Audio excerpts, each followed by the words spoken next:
श्रीमद्भागवते महापुराणे तृतीयस्कन्धे अथ पञ्चमोऽध्यायः।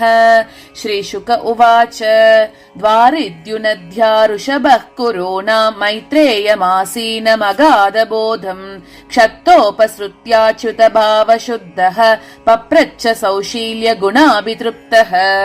विदुर उवाच सुखाय कर्माणि करोति लोको न तैः सुखं वाण्यदुपारमं वा विन्देत भूयस्तत एव दुःखं यदत्र युक्तं भगवान् वदेन्नः। जनस्य कृष्णात् विमुखस्य दैवात् अधर्मशीलस्य सुदुःखितस्य अनुग्रहायेह चरन्ति नूनं भूतानि भव्यानि जनार्दनस्य। तत्साधुवर्ग्यादिशवत्मशम्नः सम्रादितो भगवान् येन पुंसां हृदि स्थितो यच्छति भक्तिपूते ज्ञानं स तत्त्वादिगमं पुराणम्। करोति कर्माणि कृतावतारो यान्यात्मतन्त्रो भगवांस्त्रयदीशः यथा स सर्जाग्र इदं निरीहः संस्थाप्य वृत्तिं जगतो विदत्ते। यथा पुनस्वेक इदं निवेश्य शेते गुहायां स निवृत्तवृत्तिः योगेश्वरादीश्वर एक एतत् अनुप्रविष्टो बहुधा यथासीत्।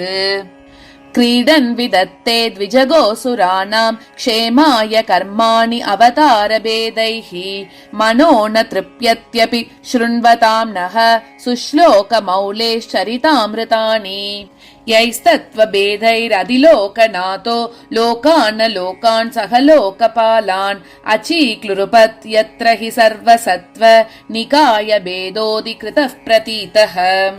येन प्रजानम् उत आत्मकर्म रूपाभिधानां च विदां व्यदत्त नारायणो विश्वसृडात्मयोनिः एतच्च नो वर्णय विप्रवर्य। परावरेषां भगवन् व्रतानि श्रुतानि मे व्यासमुखादभीक्ष्णम् अतृप्नुमक्षुल्लसुखावहानां तेषामृते कृष्णकथामृतौगात्।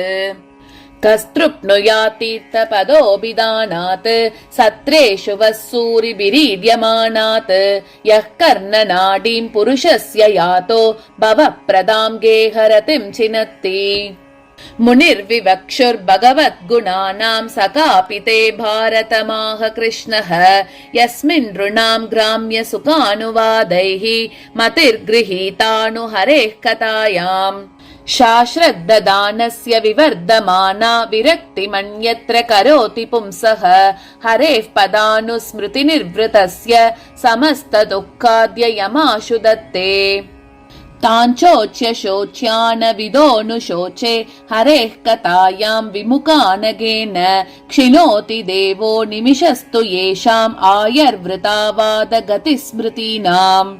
तदस्य कौशारवशर्म धातुः हरेः कथामेव कथासुसारम् उद्धृत्य पुष्पेभ्य इवार्तबन्धो शिवाय नः कीर्तयतीर्थकीर्तेः।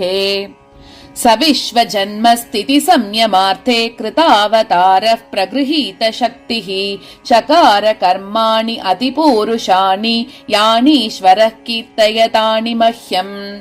श्रीशुक उवाच स एवं भगवान् पृष्टः क्षत्रा कौशारविर्मुनिः पुंसां निःश्रेयसार्थेन तमाह बहुमानयन्। मैत्रेय उवाच साधु पृष्ठं त्वया साधो लोकान् साध्वनुगृह्णता कीर्तिं वितन्वता लोके आत्मनो दोक्षजात्मनः। नैतच्चित्रं त्वयि क्षत्तः बादरायण वीर्यजे गृहीतोऽनन्यभावेन यत्त्वया हरिरीश्वरः। माण्डव्यशापात् भगवान् प्रजा संयमनो यमः भ्रातुक्षेत्रे भुजिष्यायां जातः सत्यवती सुतात्। भवान् भगवतो नित्यं सम्मतः सानुगस्य च यस्य ज्ञानोपदेशाय मादिशत् भगवान् व्रजन्। अत ते भगवल्लीला योगमायोपबृंहिताः विश्वस्थित्युद्भवान् ताता वर्णयाम्यनुपूर्वशः। भगवानेक आसेदम् अग्र आत्मात्मनां विभुः आत्मेच्छानुगतावात्मा नानामत्युपलक्षणः।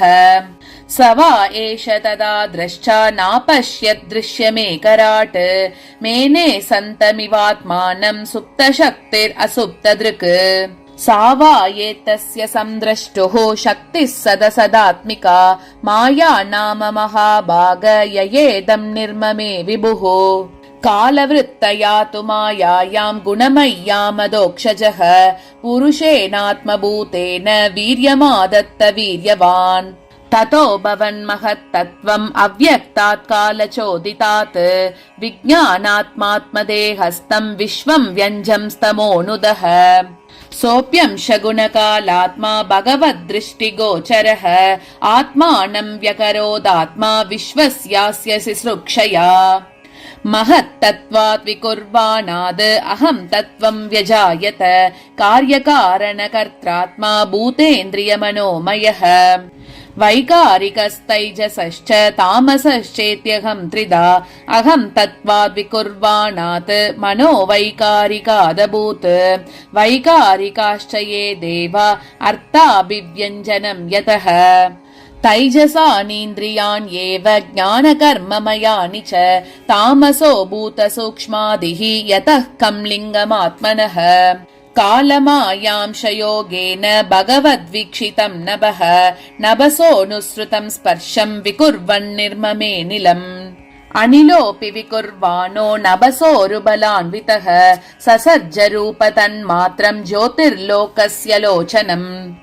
अनिलेनान्वितं ज्योतिः विकुर्वत्परवीक्षितम् आदत्ताम्बोरसमयं कालमायांशयोगतः। ज्योतिषाम्भोऽनुसंसृष्टं विकुर्वत् ब्रह्मवीक्षितं महीं गन्धगुणामाधात् कालमायांशयोगतः।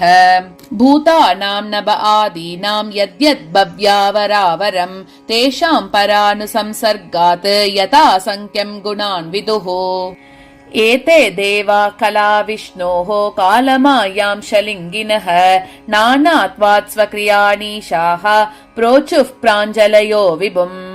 देवावूचुः नमामते देवपदारविन्दं प्रपन्नतापोपशमातपत्रं यन्मूलकेता यतयोऽञ्जसोरु संसारदुःखं बहिरुत्क्षिपन्ति।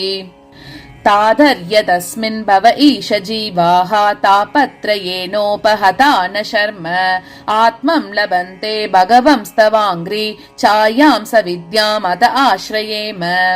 मार्गन्ति यत्ते मुखपद्मनीडैः छन्दःसुपर्णैरुषयो विविक्ते यस्यागमर्षोदसरिद्वरायाः पदं पदं तीर्थपदः प्रपन्नाः। यच्छ्रद्धया श्रुतवत्या च भक्त्या संमृज्यमाने हृदये वदाय ज्ञानेन वैराग्यबलेन धीरा व्रजेम तत्तेऽङ्घ्रिसरोजपीठम्।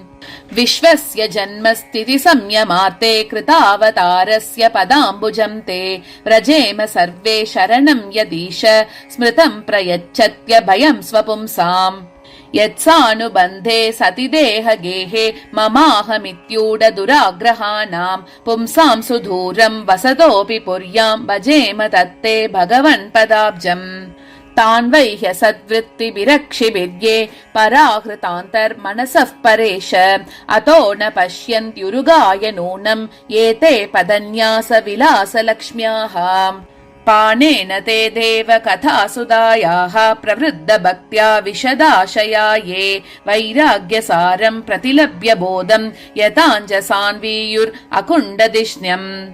तथा परे चात्मसमाधियोग बलेन जित्वा प्रकृतिं बलिष्ठां त्वामेव धीराः पुरुषं विशन्ति तेषां श्रमस्यान्न तु सेवया ते।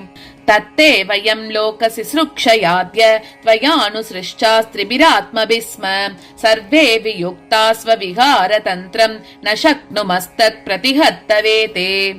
यावद्बलिं तेजहरामकाले यथा वयं चान्नमदाम यत्र यतो वयेषां त इमे हि लोका बलिं हरन्तोऽन्नम् अदन्त्यनूहाः त्वं नः सुराणामसि सान्वयानां कूटस्थ आद्यः पुरुषः पुराणः त्वं देवशक्त्यां गुणकर्मयोनौ रेतस्त्वजायां कविमादतेजः ततो वयं सत्प्रमुखाय दर्ते बभूविमात्मन् करवाम किं ते त्वं न स्वचक्षुः परिदेहि शक्त्या देवक्रियार्ते यदनुग्रहाणाम् इति श्रीमद्भागवते महापुराणे तृतीयस्कन्धे 5मोऽध्यायः।